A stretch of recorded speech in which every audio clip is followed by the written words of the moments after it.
प्यारे छात्रों, आज हम निबंध लेखन के बारे में पढ़ेंगे। निबंध लेखन हिंदी साहित्य की एक बहुत ही महत्वपूर्ण विधा है, या इसे यूं भी कह सकते हैं कि निबंध लेखन हमारे भाषा ज्ञान की कसौटी है। यदि हम एक अच्छा निबंध लिख लें, तभी यह समझा जाता है कि भाषा पर हमारी पकड़ है, हमें भाषा का ज्ञान अच्छी तरह से है। अन्यथा यदि निबंध लेखन में कहीं भी किसी भी प्रकार की कमी रह गई, तब ये समझा जाता है कि हमारा भाषा ज्ञान अधूरा है। तो छात्रों, आइए आज हम इस वीडियो में निबंध लेखन किसे कहते हैं, निबंध के प्रकार कौन कौन से हैं, निबंध लेखन में क्या सावधानियां रखनी होती हैं, इन सभी बातों को सविस्तार जानते हैं। सबसे पहले हम ये जानेंगे कि निबंध किसे कहा जाता है। यहाँ पर निबंध की परिभाषा कुछ इस प्रकार से दी गई है। निबंध गद्य की एक महत्वपूर्ण विधा है। निबंध शब्द का अर्थ है अच्छी तरह बंधा हुआ, अर्थात अपने विचारों को गठी हुई भाषा में बांधकर रखना ही निबंध कहलाता है। निबंध की भाषा सरल, सुबोध तथा परिमार्जित का अर्थ होता है साफ सुथरी, शुद्ध होनी चाहिए। जो लिखना है या जिस विषय पर अपने विचार व्यक्त करने हैं, उसकी पूर्व तैयारी अच्छी तरह से करनी चाहिए। पूर्व तैयारी का अर्थ है लिखे जाने वाले निबंध की अधिक से अधिक सामग्री, जानकारी एवं स्पष्टता मन में होनी चाहिए। विशद अध्ययन, वाचन एवं निरीक्षण से ही ऐसा संभव है। अर्थात अच्छे निबंध लेखन के लिए हमें ज़्यादा से ज़्यादा वाचन करना चाहिए। अच्छे से अच्छे साहित्य जितना ज़्यादा हम पढ़ेंगे, निबंध लेखन की कला में हम उतने ही पारंगत होंगे।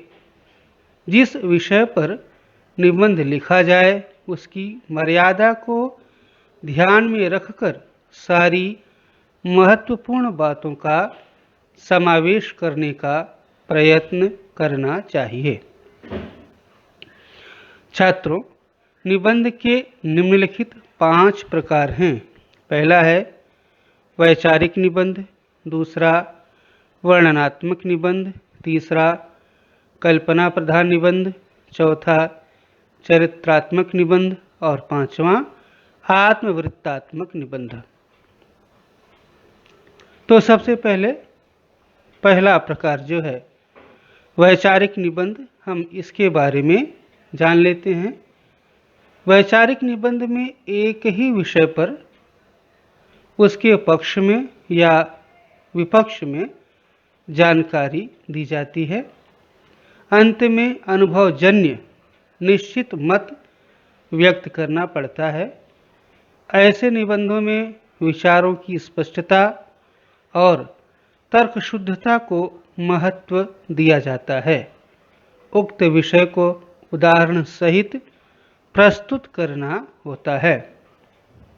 उदाहरण के लिए यहाँ पर वैचारिक निबंध के कुछ विषय दिए गए हैं, जैसे छात्र और अनुशासन, महंगाई एक भीषण समस्या, दहेज, सामाजिक अपराध, संगणक, शाप या वरदान।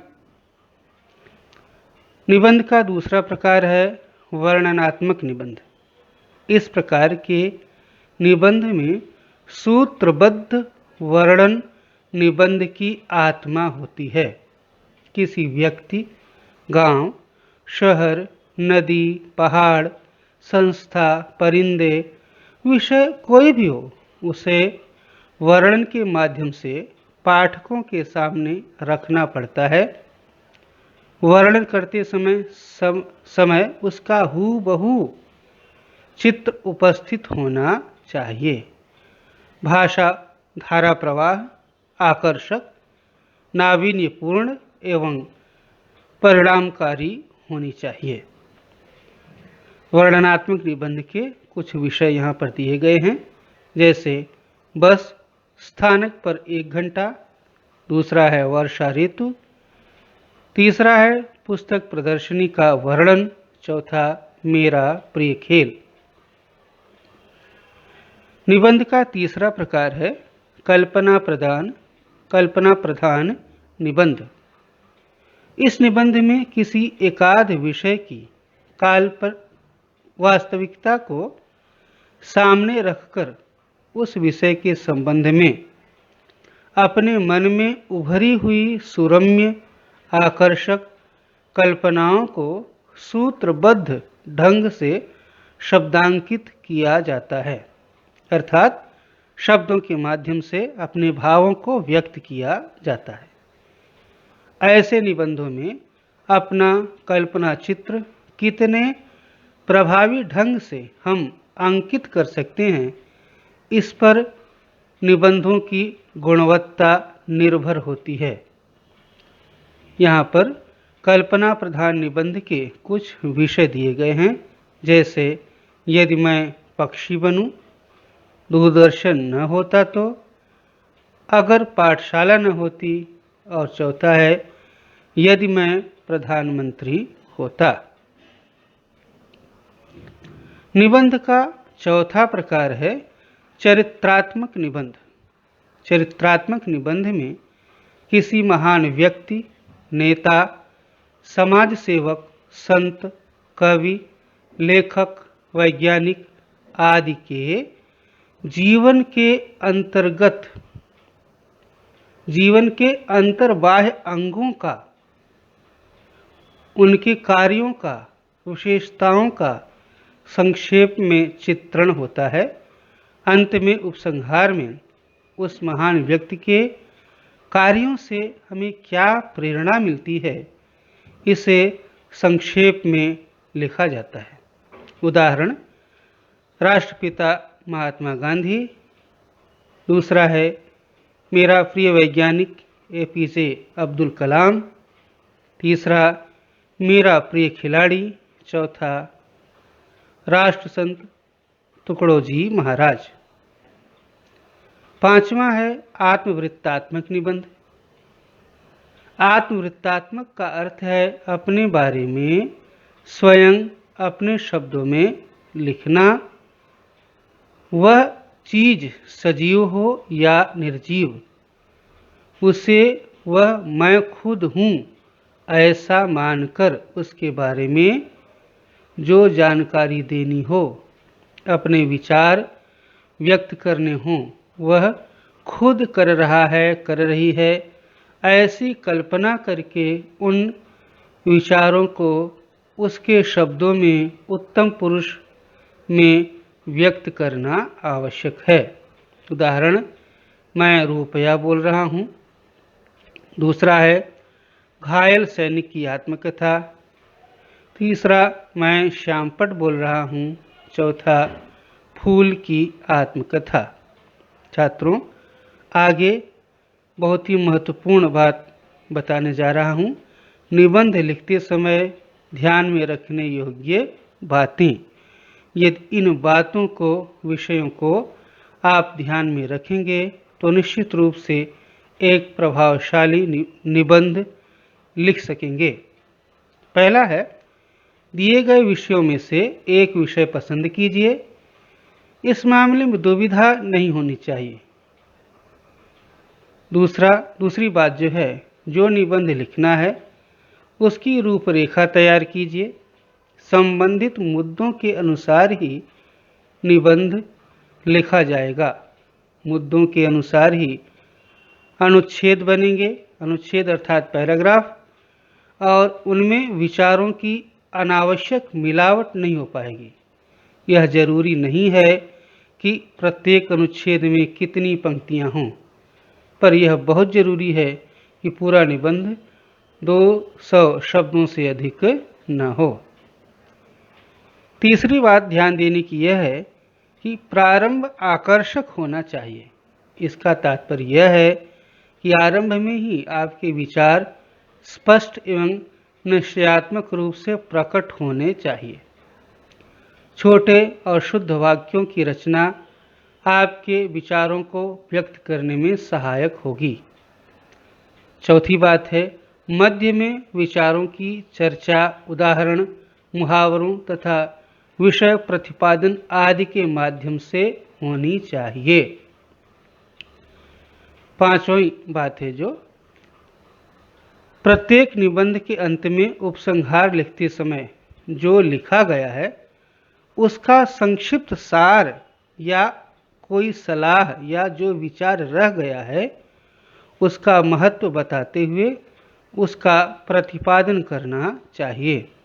निबंध में भाषा शुद्ध होना अत्यंत आवश्यक है।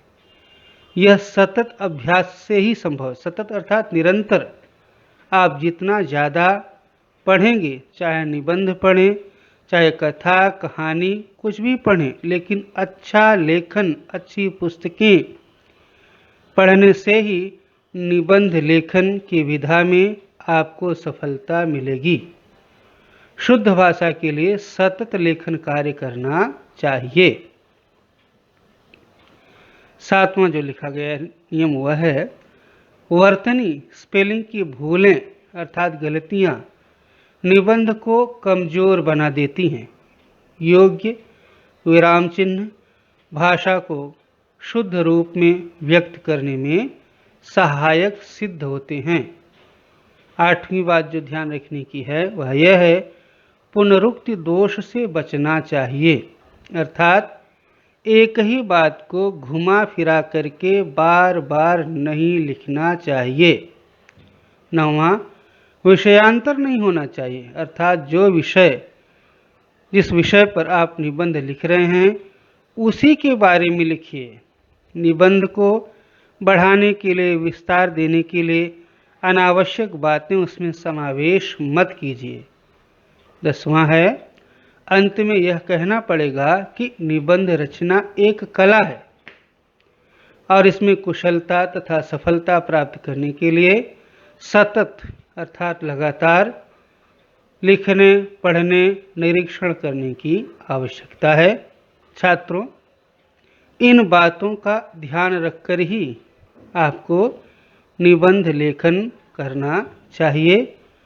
आपका निबंध लेखन सुधारने के लिए आपकी व्याकरण पुस्तक में निबंध लेखन के कुछ उदाहरण दिए गए हैं जिनका अध्ययन आपको स्वयं करना है। विद्यार्थियों के लिए उदाहरण के रूप में कुछ निबंध आगे दिए जा रहे हैं। जो निबंध दिए गए हैं उन्हें आप ध्यान से मन लगा करके पढ़िए और उन पर चिंतन कीजिए, विचार कीजिए, जिससे वे बातें आपके मन में, मस्तिष्क में रहें और आवश्यकता पड़ने पर आप एक अच्छा निबंध लिख सकें। तो छात्रों, इसी के साथ निबंध लेखन का यह अध्याय समाप्त होता है। धन्यवाद।